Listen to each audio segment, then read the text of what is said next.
മാർക്കറ്റിൻ്റെ കൂടുതൽ അപ്ഡേറ്റും അനാലിസിസൊക്കെ ആയിട്ട് നമ്മുടെ കൂടെ ഇപ്പോൾ ജോയിൻ ചെയ്യാൻ പോകുന്നത് അനീഷ് ചന്ദ്രൻ സാറാണ്. അദ്ദേഹം ഹാരിസൺ ഫിന്നിൻ്റെ സർട്ടിഫൈഡ് ഫൈനാൻഷ്യൽ പ്ലാനറാണ്. ഏതായാലും അദ്ദേഹം ഇപ്പോൾ ജോയിൻ ചെയ്യുന്നതാണ്. Good morning sir. Good morning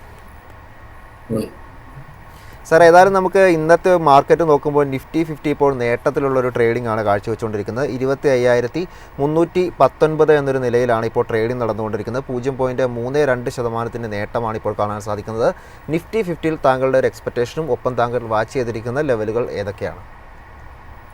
okay, തീർച്ചയായിട്ടും നമ്മൾ കഴിഞ്ഞ 2 ദിവസം ആയിട്ട് കണ്ടുകൊണ്ടിരുന്ന ഒരു മിക്സഡ് ട്രെൻഡ് ആയിരുന്നു. കഴിഞ്ഞ ദിവസം നല്ലൊരു പോസിറ്റീവ് വന്നിരുന്നെങ്കിലും അതിന് മുമ്പത്തെ ദിവസം കുറച്ച് റെസ്റ്റിംഗ് പോയിന്റ് ആയിരുന്നു. ബട്ട് കഴിഞ്ഞ ദിവസത്തെ മൊമെന്റിൽ തന്നെ നമ്മളുടെ നേരത്തെ ഉണ്ടായിരുന്ന റെസിസ്റ്റൻസ് 25,150 എന്ന് പറയുന്ന 150 എന്ന് പറയുന്ന ലെവല് ബ്രേക്ക് ചെയ്ത് ക്ലോസ് ചെയ്യാൻ സാധിച്ചു. അതാണ് ഇന്നത്തെ പോസിറ്റിവിറ്റി നമ്മൾ കാണുന്നത്. ഇന്ന് കുറച്ചത് ഫസ്റ്റ് ഹാഫിൽ പോസിറ്റീവായിട്ട് തന്നെ സ്റ്റാർട്ട് ചെയ്യാനായിട്ട് സാധിച്ചിട്ടുണ്ട്. എനിക്ക് തോന്നുന്നത് ഒരു 25,650 ആയിരിക്കും അടുത്ത് കൊണ്ടുപോകാനുള്ള സാധ്യത. അടുത്ത ലെവൽസ് എന്ന് പറയുന്നത് റെസിസ്റ്റൻസ് പോയിന്റ് ആയിട്ട് ആക്ട് ചെയ്യാൻ ചാൻസ് ഉള്ളത് 25,650 ആയിരിക്കും. അഗൈൻ നമ്മുടെ സപ്പോർട്ട് ലെവൽ എന്ന് പറയുന്നത് 25,150 എന്നുള്ള ലെവലിൽ തന്നെയാണ് ഇപ്പൊ മാർക്കറ്റ്. അപ്പൊ ഇതൊരു പോസിറ്റീവ് ആയിട്ടുള്ള ട്രെൻഡ് തന്നെയാണ്. ഇത് കണ്ടിന്യൂഷൻ ഒരു ട്രെൻഡാണ് കാണിക്കുന്നത്. അതേപോലെ തന്നെ നമ്മൾ നോക്കുകയാണെങ്കിൽ നമ്മളുടെ ഫ്രണ്ട് ലൈൻ ഷെയർസ് ഇപ്പൊ L&T ആയിരുന്നാലും L&T ഒക്കെ വളരെ ഒരു പോസിറ്റീവ് മൂവിനുള്ള ഒരു തയ്യാറെടുപ്പിലാണ് ഇപ്പൊ കാണുന്നത്. അതേപോലെ തന്നെ ഏഷ്യൻ പെയിന്റ്സ് വളരെ ഒരു കൺസോളിഡേറ്റഡ് ലെവലിലാണ് ഇപ്പൊ മൂവ് ചെയ്യുന്നത്. അത് ഒരു പോസിറ്റീവ് ട്രെൻഡിലേക്ക് വരാനുള്ള സാധ്യത കാണുന്നു. ഇങ്ങനെയുള്ള ഫ്രണ്ട് ലൈൻ സ്റ്റോക്സുകളല്ല, റിലയൻസ് ആയിരുന്നാലും അതേപോലെയുള്ള ഫ്രണ്ട് ലൈൻ സ്റ്റോക്സുകളെല്ലാം തന്നെ സപ്പോർട്ട് ചെയ്യുന്നുണ്ട്. ഈ കൗണ്ടറുകളെല്ലാം ഒരു സപ്പോർട്ടീവ് മൂവ്മെന്റ്സിലാണ് നമുക്ക് കാണാൻ കഴിയുന്നത്. ഈ ഒരു റാലി നല്ലൊരു കണ്ടിന്യൂ ചെയ്യാനുള്ള റാലിയാണ്. നേരത്തെ പറഞ്ഞതുപോലെ ഫെസ്റ്റിവൽ സീസൺ ആണ്. നമ്മുടെ മൺസൂൺ നമ്മൾ ഡിപ്പെൻഡ് ചെയ്തിരിക്കുന്ന ഒരു ഇക്കോണമിയാണ് സ്റ്റിൽ ഇപ്പോഴും. അപ്പൊ ഇതെല്ലാം തന്നെ ഒരു പോസിറ്റീവ് ഘടകങ്ങളായി നമ്മുടെ മുന്നിൽ വരുമ്പോൾ നമുക്ക് തീർച്ചയായിട്ടും വളരെ ഒരു പോസിറ്റീവ് ആയിട്ടുള്ള ഒരു റാലി ഈ ഡിസംബറോട് കൂടി അല്ലെങ്കിൽ അടുത്തൊരു ഇയർ എൻഡ് വരെയൊക്കെ കാണാനായിട്ട് കഴിയുമെന്ന് തന്നെയാണ് ലോങ് ടേമിൽ പ്രതീക്ഷിക്കുന്നത്. ഇതിന്റെ ഷോർട്ട് ടൈം ട്രെൻഡ് ഞാൻ നേരത്തെ പറഞ്ഞു കഴിഞ്ഞു. സാറിന് ഈ ബാങ്ക് നിഫ്റ്റിയിൽ താങ്കളുടെ ഒരു എക്സ്പെക്റ്റേഷൻ ആണ് അറിയേണ്ടത്. 55,292 എന്നൊരു നിലയിലാണ് ഇപ്പോൾ ട്രേഡിംഗ് തുടരുന്നത്. 0.26% നേട്ടമാണ് ബാങ്ക് നിഫ്റ്റിയിൽ കാണാൻ സാധിക്കുന്നത്. ബാങ്ക് നിഫ്റ്റിയിൽ താങ്കൾ ഇപ്പോൾ വാച്ച് ചെയ്തിരിക്കുന്ന ലെവലുകൾ ഏതൊക്കെയാണ്?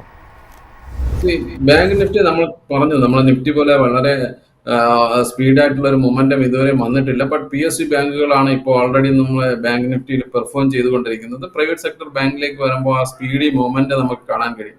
പോസിറ്റീവ് തന്നെയാണ് അതിന്റെ സെക്ടറിന്റെ ഔട്ട്കം എന്നുള്ളത് നമുക്ക് വ്യക്തമാണ്. ബട്ട് അത് അടുത്ത ലെവലിലേക്ക് കൊണ്ട് 56,000 ഒക്കെ ഉള്ള ഒരു ലെവലിലേക്ക് വരാനുള്ള സാധ്യതയുണ്ട്, അല്ലെങ്കിൽ അതിന് മുകളിൽ വരാനുള്ള സാധ്യതകൾ നമ്മൾ കാണുന്നുണ്ട്. വളരെ പോസിറ്റീവ് ആയിട്ടുള്ള ഒരു മൊമെന്റ് അത് ഗെയിൻ ചെയ്യാൻ പോകുന്നു, നല്ലൊരു സ്പീഡായിട്ടുള്ള ഒരു മൊമെന്റം ഗെയിൻ ചെയ്യാൻ പോകുന്നു എന്നാണ് എനിക്ക് തോന്നുന്നത്. ഇപ്പോഴത്തെ ലെവലിൽ എനിക്ക് തോന്നുന്ന 56,000 തന്നെ ആയിരിക്കും നിയറസ്റ്റ് ഒരു റെസിസ്റ്റൻസ് പോയിന്റ്. അതോടൊപ്പം തന്നെ നമ്മൾ വാച്ച് ചെയ്യേണ്ട കഴിഞ്ഞ ദിവസം നമ്മൾ പറഞ്ഞിരുന്ന ഒരു സപ്പോർട്ട് പോയിന്റ് 55,000 അടുത്ത് തന്നെയാണ് ഇപ്പോഴും സപ്പോർട്ടായിട്ട് നിൽക്കുന്നത്. അപ്പൊ എനിക്ക് തോന്നുന്നു അതൊരു മൊമെന്റം ഗെയിൻ ചെയ്ത് കഴിഞ്ഞാൽ വളരെ സ്പീഡായിരിക്കും ബാങ്ക് നിഫ്റ്റിയിലുള്ള മൊമെന്റം എന്ന് പറയുന്നത്. സാറിന് ഈ കൊച്ചിൻ ഷിപ്പ്യാർഡിൻ്റെ വ്യൂ ആണ് നമുക്കറിയേണ്ടത്. ഇന്ന് നോക്കുമ്പോൾ ഏകദേശം 2.5% ഒരു നേട്ടത്തിലാണ് ഇപ്പോൾ ട്രേഡ് ചെയ്തുകൊണ്ടിരിക്കുന്നത്. 1868 എന്ന പ്രൈസിലാണ് ഇപ്പോൾ ട്രേഡിംഗ് തുടരുന്നത്. നമ്മൾ ലാസ്റ്റ് ട്രേഡിംഗ് ഒക്കെ നോക്കുമ്പോൾ അവസാനം ഒരു 5 ദിവസങ്ങളിലൊക്കെ ഒരു പോസിറ്റീവ് ആയിട്ടുള്ള ഒരു ക്ലോസിംഗ് എടുക്കാൻ കൊച്ചിൻ ഷിപ്പ്യാർഡിന് ഇപ്പോൾ സാധിക്കുന്നുണ്ട്. കൊച്ചിൻ ഷിപ്പ്യാർഡിൽ താങ്കളുടെ എക്സ്പെക്റ്റേഷൻ എന്താണ്? തീർച്ചയായും പലതരത്തിലുള്ള ന്യൂസുകൾ, ഗവൺമെന്റിന്റെ സപ്പോർട്ട്, അങ്ങനെയെല്ലാം തന്നെ ഇത് ഒരു കറക്റ്റീവ് ആക്ഷൻസിലേക്ക് പോയിക്കൊണ്ടിരുന്ന ഒരു ഡിഫൻസ് സെക്ടറിനെ തിരിച്ചു കൊണ്ടുവരാനുള്ള ഒരു മൂവ്മെന്റ്സ് ഒക്കെയാണ് ഗവൺമെന്റ് എടുക്കുന്നത്. അപ്പൊ ഒരു ഫീച്ചർ ഓറിയന്റഡ് ആയിട്ടുള്ള ഒരുപാട് സപ്പോർട്ട് പ്രോഗ്രാംസും പ്രൊക്യൂർമെന്റ് പ്രോഗ്രാംസും എല്ലാം തന്നെ ഗവൺമെന്റ് കൊണ്ടുവരുന്നു. അത് ഈ സെക്ടറിൽ തന്നെ ഒരു പുതിയ ഒരു അല്ലെങ്കിൽ പോസിറ്റീവ് എനർജി നിറയ്ക്കാനായിട്ട് ഗവൺമെന്റ് ബോധപൂർവം ഒരു ശ്രമം നടത്തുന്നുണ്ട്. അപ്പൊ നമ്മൾ തീർച്ചയായിട്ടും കാണേണ്ടത് ഇതെല്ലാം തന്നെ എസ്റ്റാബ്ലിഷ്ഡ് സ്റ്റോക്സുകളാണ് ഈ ഡിഫൻസിലുള്ളത്. അതേപോലെ തന്നെ കൊച്ചിൻ ഷിപ്പ്യാർഡും നമ്മൾ ആ കഴിഞ്ഞ സമയത്ത് ഡിഫൻസിന്റെ ഒരു മൊമെന്റ് കണ്ട സമയത്ത് നമ്മൾ വലുതായി കണ്ടതാണ്. 1800 എന്നുള്ള ഒരു സപ്പോർട്ട്, അല്ലെങ്കിൽ 1700 ഒരു സപ്പോർട്ടിലായിരുന്നു കറക്റ്റീവ് ആക്ഷൻസ് വന്നിട്ട് നിന്നുകൊണ്ട് 2000 പോയിട്ട് അത് തിരിച്ച് താഴോട്ട് ഒരു കറക്റ്റീവ് ആക്ഷൻസ് 1700 അടുത്തേക്കൊക്കെ വന്നു. ഇപ്പൊ തിരിച്ച് വീണ്ടും ഗെയിൻ ചെയ്യുന്നു. എനിക്ക് തോന്നുന്നു 2000 മുകളിലോട്ട് അല്ലെങ്കിൽ ഒരു പുതിയ ഹൈയിലേക്ക് വരാനുള്ള സാധ്യതയുണ്ട്. ഇമീഡിയറ്റ് നമ്മൾ സ്ലോ ആൻഡ് സ്റ്റഡി എന്നുള്ള ഒരു രീതിയിലാണ് അതിപ്പോ പൊയ്ക്കൊണ്ടിരിക്കുന്നത്. അതുകൊണ്ട് സ്റ്റഡി ആയിട്ടുള്ള ഒരു മൂവ്മെന്റിൽ പോവുകയാണ്. ആ മൂവ്മെന്റം ഗെയിൻ ചെയ്ത് തന്നെയാണ് ഓരോ ഇഞ്ചസും പോസിറ്റീവ് എന്നുള്ള ലെവലിൽ തന്നെയാണ് ഇപ്പൊ പോയിക്കൊണ്ടിരിക്കുന്നത്. തീർച്ചയായിട്ടും ഒരാൾ വാച്ച് ചെയ്യേണ്ട അല്ലെങ്കിൽ നമ്മളൊരു വാച്ചിങ് ലിസ്റ്റിലൊക്കെ വെക്കേണ്ട ഒരു സ്റ്റോക്സ് തന്നെയാണ്. വളരെ പോസിറ്റീവായിട്ട് 2000 ഇമീഡിയറ്റ് റെസിസ്റ്റൻസ് എങ്കിൽ പോലും അതിന് മുകളിലോട്ടൊക്കെ പോകാനുള്ള സാധ്യത ഇപ്പോൾ കാണുന്നുണ്ട്. സാറിന് ഷിപ്പ് ബിൽഡിംഗ് തന്നെയുള്ള ഗാർഡൻ റീച്ച് ഷിപ്പിൻ്റെ ഒരു വ്യൂ ആണ് അറിയേണ്ടത്. ഇന്നും ഒരു മികച്ച നേട്ടം രേഖപ്പെടുത്താൻ സാധിക്കുന്നുണ്ട്. 4% ഒരു നേട്ടമാണ് ഈ ഒരു ഓഹരിയിൽ ഇപ്പോഴത്തെ ഒരു ട്രേഡിങ്ങിൽ നമുക്ക് കാണാൻ സാധിക്കുന്നത്. ഗാർഡൻ റീച്ചിൽ താങ്കൾ ഇപ്പോൾ വാച്ച് ചെയ്തിരിക്കുന്ന ലെവലുകൾ ഏതൊക്കെയാണ്?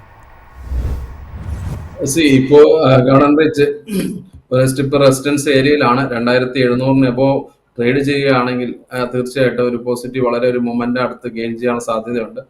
നിയറസ്റ്റ് ഒരു റെസിസ്റ്റൻസ് പോയിന്റിലാണ് സ്റ്റിപ്പായിട്ടുള്ള റെസിസ്റ്റൻസ് പോയിന്റ് 2700 എബോ ക്രോസ് ചെയ്യുന്നത് വരെയൊക്കെ ഒരു സ്ലോ മൂവ്മെന്റ്സ് ഒക്കെ ആയിരിക്കാനുള്ള സാധ്യതയുണ്ട്. അത് കഴിഞ്ഞാൽ തീർച്ചയായിട്ടും വളരെ 1-2 ദിവസങ്ങളൊക്കെ കൊണ്ട് തന്നെ വളരെ പോസിറ്റീവായിട്ട് മൂവ് ചെയ്യാനുള്ള സാധ്യതയാണ് ഇപ്പോൾ കാണുന്നത്. ബട്ട് നമ്മൾ അതിന്റെ വോളിയം നോക്കുകയാണെങ്കിൽ ഇപ്പം വോളിയം മൊമെന്റം ഗെയിൻ ചെയ്തതാണ്. കുറച്ച് കാലങ്ങൾ കഴിഞ്ഞ ഒരു 1-2 മാസമായിട്ട് വോളിയത്തിൽ വളരെയധികം കുറവുണ്ടായിരുന്നു. ഇപ്പൊ വീണ്ടും വോളിയം ഗെയിൻ ചെയ്ത് വരികയാണ്.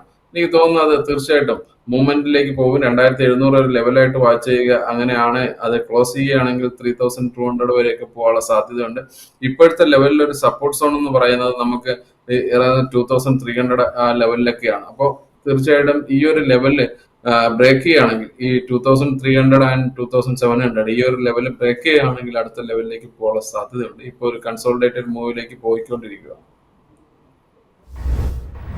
സാറിന് ഈ റെഡിങ്ടൻ്റെ വ്യൂ ആണ് അറിയേണ്ടത്. ഇന്നലെ നോക്കുമ്പോൾ വളരെ വലിയൊരു മുന്നേറ്റമാണ് നടത്തിയത്. 19% ഒരു നേട്ടം രേഖപ്പെടുത്തിയാണ് സ്റ്റോക്കിൽ ക്ലോസിംഗ് ഉണ്ടായതായിട്ട് നമുക്ക് കാണാൻ സാധിക്കുന്നത്. കഴിഞ്ഞൊരു വീക്കിലൊക്കെ നോക്കുമ്പോൾ വീക്കിലി ഒരു കൺസോൾട്ടേഷന് ശേഷമായിരുന്നു ഇന്നലെ ഒരു മുന്നേറ്റം ഓഹരികൾ നമുക്ക് കാണാൻ സാധിച്ചത്. റെഡിങ്ടണിൽ താങ്കളുടെ എക്സ്പെക്റ്റേഷൻ എന്താണ്?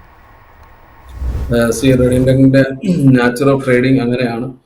മൊമെന്റ് വരുന്ന ദിവസം വലിയ മൊമെന്റുകളായിരിക്കും നമുക്ക് കാണാൻ വേണ്ടി കഴിയുന്നത്. മുമ്പും അത് അങ്ങനെ തന്നെയാണ് ഉണ്ടായിട്ടുള്ളത്.